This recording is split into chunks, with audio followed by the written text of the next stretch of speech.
오늘은 우리 주님께서 사울을 이스라엘의 초대 왕으로 세운 첫 번째 목적, 그 첫 번째 목적은 바로 사울 왕이, 만왕의 왕이신 주님을 예배하는 예배의 모델로 왕을 세운 겁니다.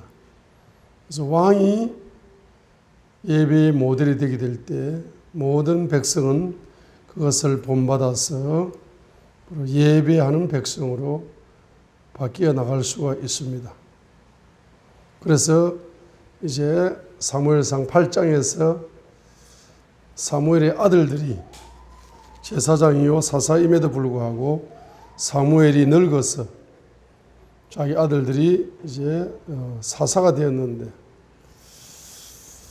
사무엘의 아들 요엘과 아비야가 이제 사사가 되었는데 그들이 3절에 보니까 뇌물을 취하고 재판을 굽게 합니다. 그러니까 4절에 이스라엘 장로들이 라마에 있는 사무엘, 늙은 사무엘에게 찾아가 가지고 우리도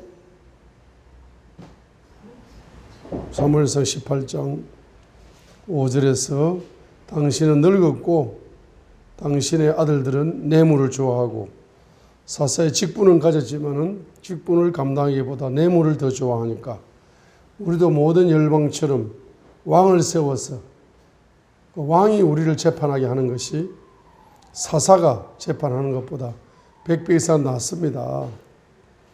사무엘이 그것을 기뻐하지 아니해서 하나님께 물어보고 기도를 하니까 하나님께서 이스라엘 민족의 고집을 아무도 못 끊는다. 왕을 세워줘라. 누구를 세울까요? 하니까 사무엘상 9장 10장에서 베냐민 지파에서 바로 11장까지 사울을 9장, 10장, 11장에서 사울이 왕이 되는 과정이 나오고 있습니다. 사울에게 왕의 기름을 부어줬습니다. 사울에게 왕의 기름을 부어주신 목적은 뭡니까? 바로 너희들이 사울 왕처럼 만왕의 왕을 예배하는 민족이 되어라. 이것을 모델이 되어야 될 사명이 모델이 되게 하실 목적으로 사울을 왕으로 세워주었습니다. 그런데 사무엘상 13장 1절에 보면은 사울이 통치 2년째 되는 날 블레셋과의 전쟁이 있었습니다. 그래서 3,000명을 거느리고 전쟁터에 나갔어요. 그래서 2,000명은 사울 왕이 이제 군대를 통솔하고 1,000명은 요나단이 군대를 통솔해서 전쟁터에 나갔습니다. 3절에 보니까 요나단이 수비대를 치면서 블레셋 사람을 기습 공격을 하니까 블레셋 사람들이 화가 나가지고 바로 집중적으로 이스라엘을 공격해 오게 되니까 특별히 5절에 보게 되니까 블레셋의 군대가 총동원됩니다. 병거가 3만이고 기병이 6,000명이고 군사가 해변에 모래같이 많았습니다. 수많은 군대가 쳐들어오게 되니까 6절에 보면은 이스라엘 군대가 위기의식을 느끼고 뿔뿔이 흩어지고 있는 겁니다. 이대로 두면 100% 전쟁에 패배할 것이 불을 보듯이 뻔한 거예요. 그러니까 9절과 10절에 보니까 사무엘이 예배를 인도해야 되는데 7일 동안 기다렸지만 사무엘이 좀 늦어요. 백성들이 지금 군대들이 흩어지고 있고 도저히 안 되겠다 싶어서 사울이 직접 번제 헌물을 드리면서 예배를 드려버리게 됩니다. 그래서 그 예배의 질서를 망가뜨려 버린 거죠.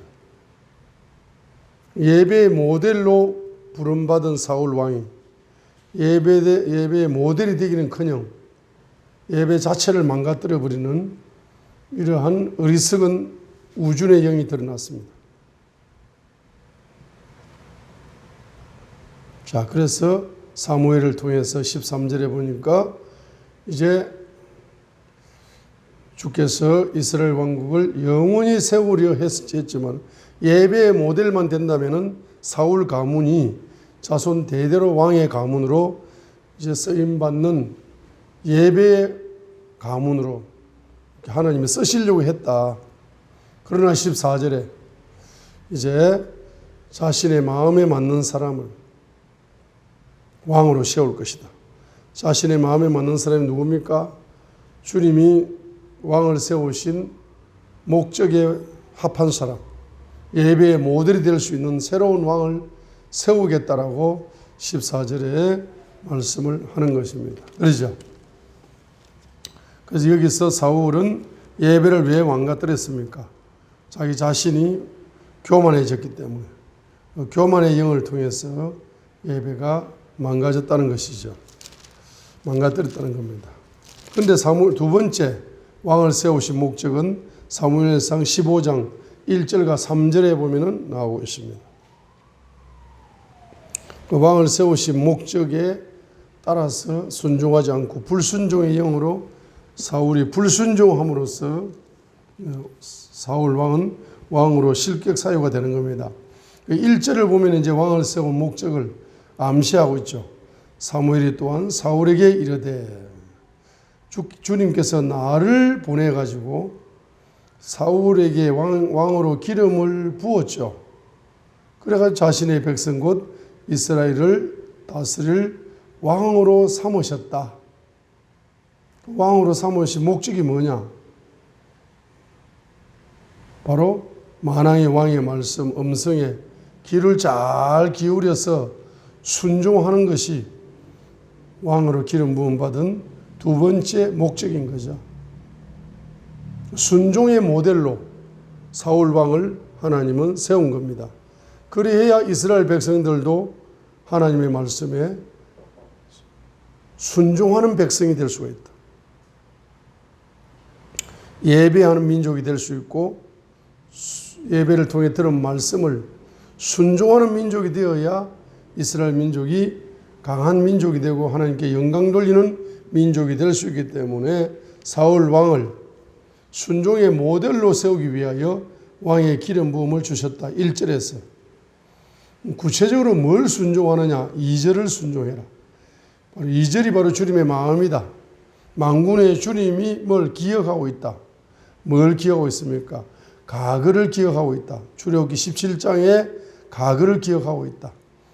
아말렉이 이스라엘에게 행한 일, 곧 이스라엘이 애굽에서 출애굽할 때 그가 길에서 숨어서 그를 기다린 일을 내가 기억한다.